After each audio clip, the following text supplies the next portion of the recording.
पिछले क्लास में अपन पावर के बारे में कंप्लीटली डिस्कस कर चुके थे। एवरेज पावर, इंस्टेंटेनियस पावर, आने की औसत शक्ति या तात्क्षणिक शक्ति, ये सब सारी चीजें हम लोगों ने डिस्कस कर लिया था। उसके बाद अपन न्यूमेरिकल सॉल्व कर रहे थे, ठीक है। तो न्यूमेरिकल सॉल्व करते हुए हम आपका क्वेश्चन जो था, लास्ट क्वेश्चन ये आपसे पूछा गया था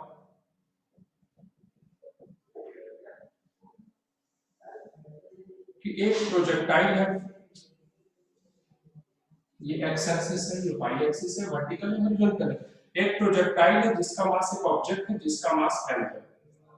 मास m है, ओ से उसको यहां ओरिजिन से उसे थ्रो किया गया with velocity u at an angle theta. Theta angle पर थ्रो किया गया। अब बोल रहा है कि उसे किसी भी एनी इंस्टेंट किसी भी as a function of power बताना as a function of time. ये पूछा गया था, आपको क्या फाइंड करना है?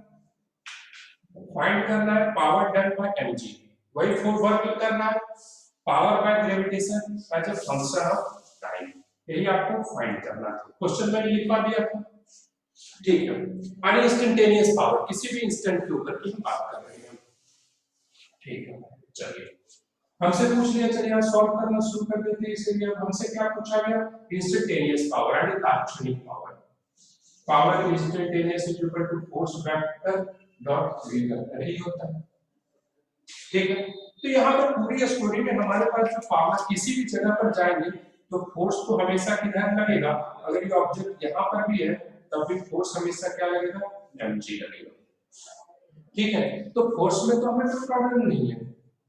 Force vector is equal to mg into mg minus of j cap. Minus j cap क्यों दिए? ये ऊपर रहता y एक्सिस है तो क्या क्या होता है? j कैप, नीचे है तो क्या हो गया? Minus j cap. कोई प्रॉब्लम? यहां तक चीजें क्लियर है, ठीक है। उसके बाद हम फाइंड करना, हमारे लिए मेन मुद्दा क्या होता है? Velocity at any time t। तो velocity at any time t, ये मान लो पहले इसे रिजॉल्व करते हैं। वैसे मैं डायरेक्ट लिख सकता हूं क्योंकि प्रोजेक्टाइल में मैं बता चुका हूं, लेकिन नहीं लिखूंगा। u cos थीटा और इधर क्या हो गया? u sin theta. u cos theta हो गया, u sin थीटा हो गया, ठीक है। तो इनिशियल वेलोसिटी हमें पता है, इनिशियल वेलोसिटी हमारे पास क्या आ गया? u vector is equal to क्या हो गया? u cos theta i cap plus u sin theta j cap. ये वेलोसिटी अलोंग x एक्सिस हो गया, ये वेलोसिटी अलोंग y एक्सिस हो गया, ठीक है। और यहाँ पर जो v वेक्टर है वो भी क्या होगा? इस डायरेक्शन में vx होगा और इस डायरेक्शन में क्या होगा? vy। तो आपको पता है x डायरेक्शन में कोई फोर्स नहीं लग रही है, x डायरेक्शन में कोई फोर्स नहीं लग रही, जो भी फोर्स लग रही है नीचे y डायरेक्शन में लग रही है। तो यहाँ पर जो हम लिखेंगे तो vx जो रहेगा तो वो कांस्टेंट रहेगा। v vector is equal to vx i cap plus vy j cap. तो vx इज इक्वल टू क्या हो जाएगा? u cos थीटा ही रहेगा। क्यों? क्योंकि फोर्स अलोंग द, देखो वेलोसिटी तभी तो चेंज करती है जब फोर्स लगता है, समझ में आ रहा है? वेलोसिटी तभी तो चेंज करती है जब फोर्स लगता है। क्योंकि देखो, नहीं तो चलो सॉल्व कर देते हैं, पूरा प्रोसेस सॉल्व करते हैं। यहां लिखते हैं, अब हमें किधर देखना है? एक्स एक्सिस के अलोंग देखो, motion along x axis, x axis के अलोंग मोशन देखते हैं, ठीक है। Initial velocity along x axis कितना लिया है? u cos थीटा, ठीक। एक्सीलरेशन है, एक्सीलरेशन अलोंग एक्स एक्सिस कितना है? इधर 0, ठीक है। एक्स एक्सिस के अलोंग एक्सीलरेशन है, जो भी एक्सीलरेशन है g एक्सीलरेशन हम कहें तो वो क्या है? y एक्सिस के अलोंग। तो यहाँ पर हम फॉर्मूला लिखेंगे vx ux plus ax into t। अब ये 0 है ax, ax 0 है, ये पूरा का पूरा टर्म 0 हो गया। तो वेलोसिटी अलोंग x एक्सिस क्या हो गया? u cos थीटा, ठीक है। कोई प्रॉब्लम? अब इसी तरह यहाँ पर लिखेंगे मोशन अलोंग y एक्सिस। ये तो इसमें मैं ये टाइम इसलिए लेना है क्योंकि यहाँ पर प्रोजेक्टाइल आपका सॉल्व होने लगा है। अगर हम डायरेक्ट सॉल्व करते थे कुछ टाइम का क्वेश्चन नहीं है। वेलोसिटी अलोंग y एक्सिस देखेंगे, u y लिख देंगे। Initial velocity along y axis क्या है? u sin थीटा, ऊपर की तरफ j कैप लिख देंगे, u sin theta j cap. Acceleration along y axis क्या हो गया? Minus g into j cap, नीचे की तरफ आ रहा है। या तो u sin थीटा ये तो हो गया, y एक्सिस लिख दिए, यहाँ माइनस g हो गया, ठीक है। तो किसी भी टाइम t के ऊपर वेलोसिटी क्या हो जाएगा, vy is equal to uy plus ay into t, vy is equal to uy plus ay into t। देखो ये फॉर्मूला होता है v is equal to u plus at, तो भाई हम y एक्सिस के लोग लिखते हैं, इसलिए vy uy लिख दिए कि y के एक्सिस के लोग लेना, तो vy यहां पर क्या हो जाएगा, vy is equal to u sin theta minus ay की जगह पर माइनस लिख दिए g, कंप्लीट हो गया, u by vy आ गया यहां पर हमारे पास। ठीक है, यहां तक कोई डाउट है? तो इतना इतना के हेल्प से हमें क्या पता चल गया, v vector is equal to क्या लिखना था, vx i cap plus vy j cap, तो vx हमने लिख दिया, vx कितना आ गया u cos थीटा, तो v vector is equal to हम क्या लिख दिए, u cos theta i cap plus vy क्या u sin theta minus gt, u sin theta minus gt j cap। दिख रहा है या नहीं दिख रहा है? बहुत अच्छे से दिख रहा है। ठीक है, u sin theta minus gt into j cap, ये v वेक्टर हो गया। उसके बाद हमसे क्या पूछा गया, इंस्टेंटेनियस पावर। पावर इंस्टेंटेनियस क्या होता है, f vector dot v vector, तो पावर इंस्टेंटेनियस क्या हो जाएगा, पावर ये क्या है minus mg into j cap, minus mg into j cap, तो फोर्स हमारे पास minus mg into j cap dot ये लिख देंगे u cos theta i cap plus u sin theta minus gt j cap। आपको पता है dot product j cap dot i cap क्या होता है, जीरो होता है, और j cap dot j cap क्या होता है, 1 होता है, क्योंकि थीटा j और i के बीच का थीटा 90 डिग्री है, परपेंडिकुलर 90 डिग्री है, तो cos 90 जीरो होता है, और j cap dot j cap क्या होता है, 1 होता है। तो इंस्टेंटेनियस पावर जो हो गया वो क्या होगा, ये दोनों को मल्टीप्लाई होकर के 1 होगा, ये वाला टर्म जीरो हो जाएगा, तो यहाँ पर क्या हो जाएगा minus mg into u sin theta minus of gt, लिख दो व्हाट दैट्स इट। ये इतना देखो, ये कितने लाइन का क्वेश्चन है, एक ये यहाँ पर एक और इतना, ये जो आपका ब्लू वाला जो क्वेश्चन है वो इसलिए है क्योंकि मुझे वेक्टर प्रोजेक्टाइल अलग से सॉल्व करना पड़ा है। इजी सा क्वेश्चन था, चलिए नोट डाउन कीजिए।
ऐसा कैसे हो सकता है? देखिए बोला जा रहा है कि इस क्वेश्चन में आपको कहना चाह रहा है कि मैन लिफ्ट्स 100 स्टोन्स, मतलब 100 पत्थर को उसने उठाया to a height of 6 metre, 100 metre 6 metre के हाइट तक को उठाया, उठा करके ले गया या उठा लिया, ठीक है, कितने मिनट टाइम में, 2 मिनट में, और एक पत्थर का मास जो है 1 केजी है। तो आपको बताना है what is the average power of man, man का एवरेज पावर आपको कैलकुलेट करके बताना है, कितनी पावर, औसत शक्ति कितनी है, यानी कितनी लगाई है, कितनी लगाई है, समझ में आ रहा, क्वेश्चन समझ में आ रहा, 100 पत्थर को उसने उठाया 2 मिनट में, ठीक है, कितना दूरी तक ले, 100 पत्थर को 6 मीटर की दूरी पर कितना मिनट में, हाइट पर, हाँ हाइट पर उठाया, हाँ ठीक है, ठीक है, 100 स्टोन की height of 6 metre in 2 minutes, 2 minute. तो अब आपको एवरेज पावर कैलकुलेट करना, इजी क्वेश्चन है, थोड़ा सा दिमाग लगाइए, चीजें आसानी से हो जाएंगी। चलिए random y axis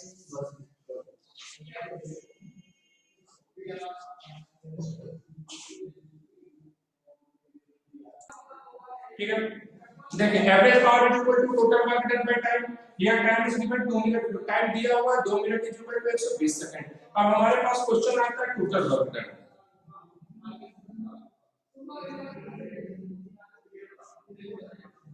total work done, तो टोटल वर्क डन कितना होगा? एक पत्थर को लेफ्ट साइड तक ले जाने में आदमी कितना वर्क करेगा? mgh। तो ये कितने स्टोन को लेकर के जा रहा है? देखिए साफ साफ लिखा हुआ है कितना? 100। तो 100 पत्थरों को लेकर के जा रहा है, 100 times of mgh total work done. तो यहाँ पर क्या हो गया? 100 इनटू मास। मास कितना है? कितना है? Mass of 1 KG. मास कितना है? 1 केजी 1। और जी कितना लेंगे? 10 लेंगे। और हाइट कितना हो गया? 6 मीटर। तो कितना वर्क डन हो गया? 6 और 3 जीरो 6000। 6000 जो आपके पास टाइम भी है, वर्क डन सब हो गया।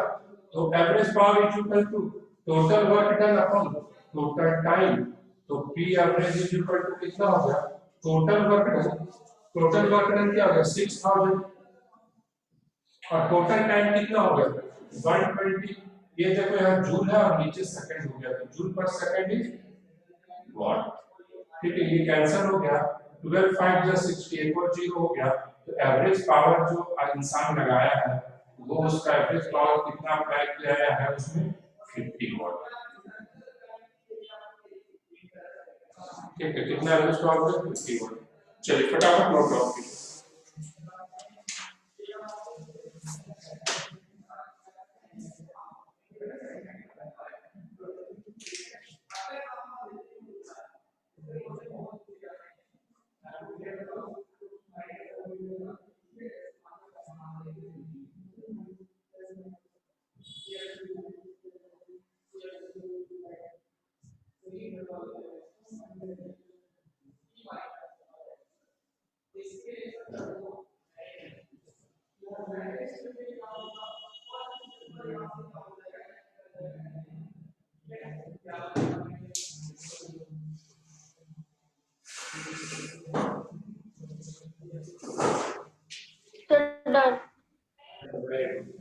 बस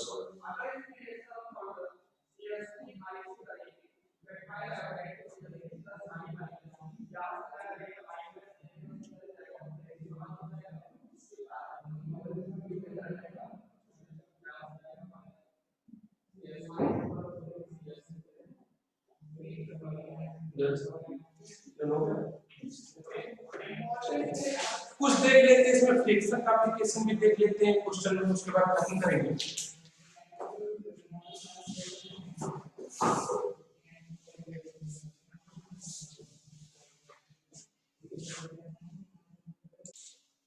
ठीक है, क्वेश्चन लिखते जाइए।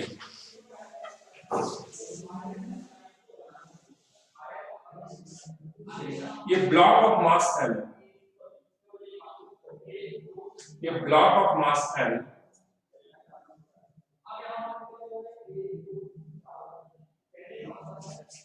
a block of mass m is placed at rest, is placed at rest, is placed at rest on a rough horizontal surface.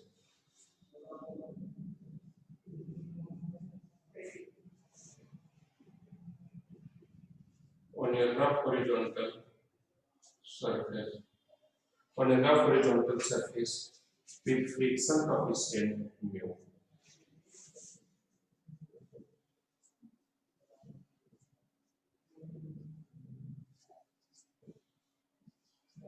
With friction coefficient mu, a constant horizontal force, a constant horizontal force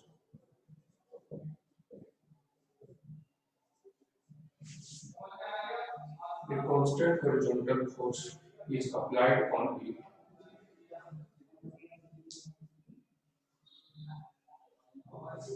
Is applied on it. A constant horizontal force is applied on it so that it starts so that it starts accelerating starts accelerating with acceleration A.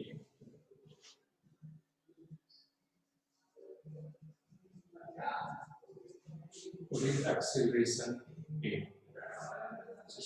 Find the power of the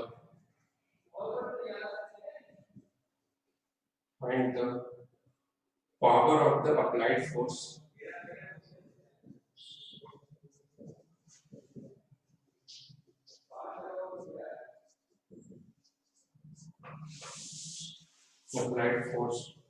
at time t के ऊपर power of the applied force आपसे पूछा जा रहा है, ठीक है, power of the applied force, ठीक है। तो देखते हैं क्या होगा। सर क्या हाँ हिंदी में तो एक्सप्लेन करूंगा। देखिए तो क्वेश्चन क्या बना है, ब्लॉक ऑफ मास m, यानी कि सिंपल सी बात है, ब्लॉक है यानी मास m का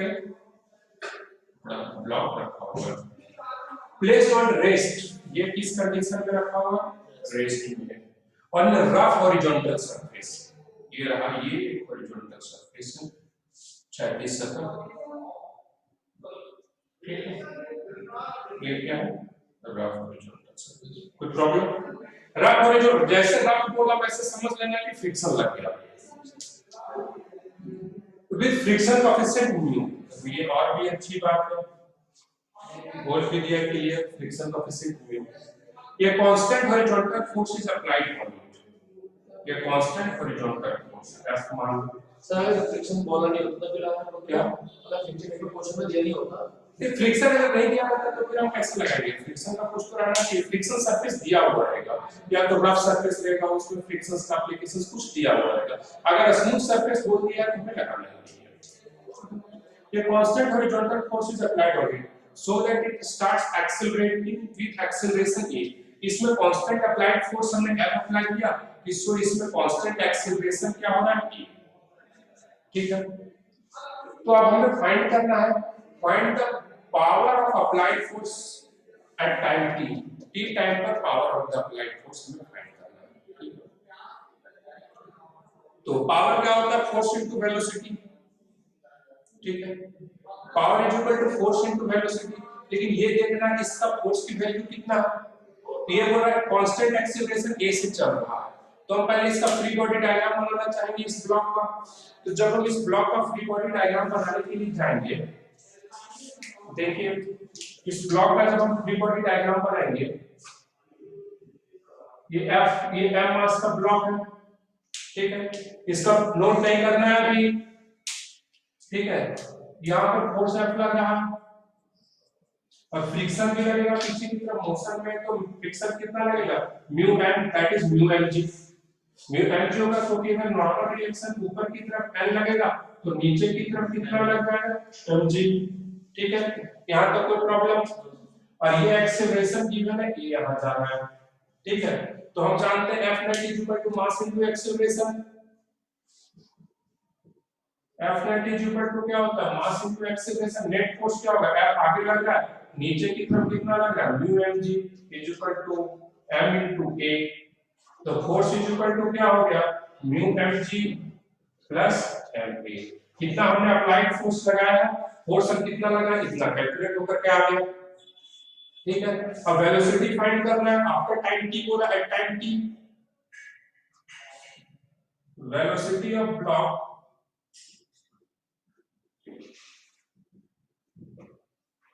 यानी किसी भी समय t के ऊपर जो ब्लॉक है उसका वेग क्या होगा, तो हम क्या फॉर्मूला जानते हैं, v u + at, लेकिन ये कहां से रेस्ट से स्टार्ट हो रहा है, तो u को हम क्या बोल देंगे, 0, रेस्ट से स्टार्ट हो रहा है तो u की वैल्यू क्या होगी, 0, यानी v क्या हो गया, a * t, यानी वेलोसिटी a * t हो गया।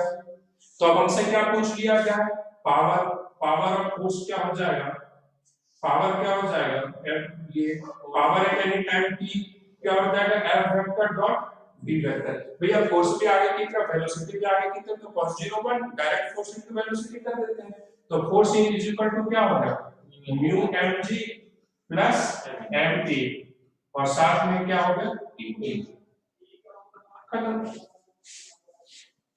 ठीक है, सिंपल। अगर हमने यहाँ पे वैल्यू भी रखी होगी तो हम ये वाला फॉर्मूला नहीं चुन लेते।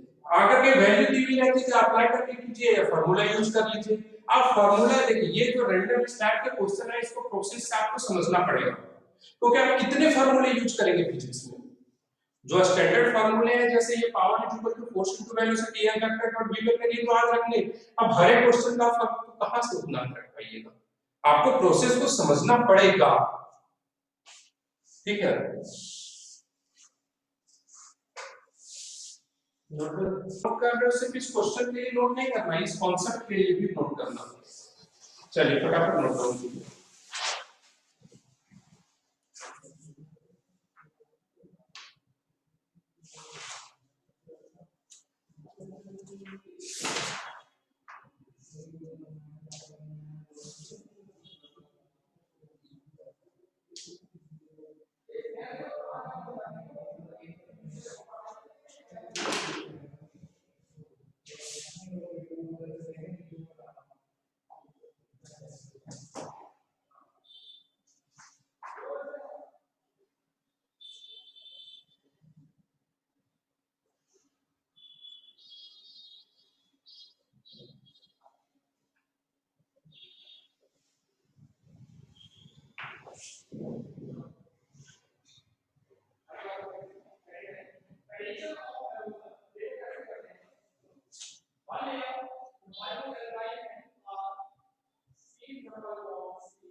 देखिए एग्जांपल नंबर 14 में क्या कहा जा रहा है, बोला जा रहा है कि spring block system is placed on A rough surface having coefficient of friction is mu.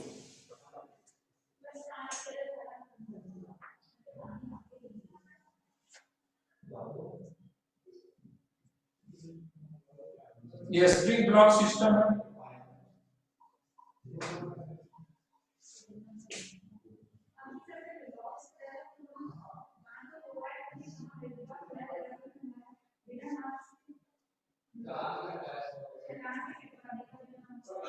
ठीक है। यह spring block system is placed on a rough horizontal surface having coefficient of friction is mu. इसका coefficient friction क्या दिया हुआ है, mu. ठीक है, बोलता है the spring is given initial elongation.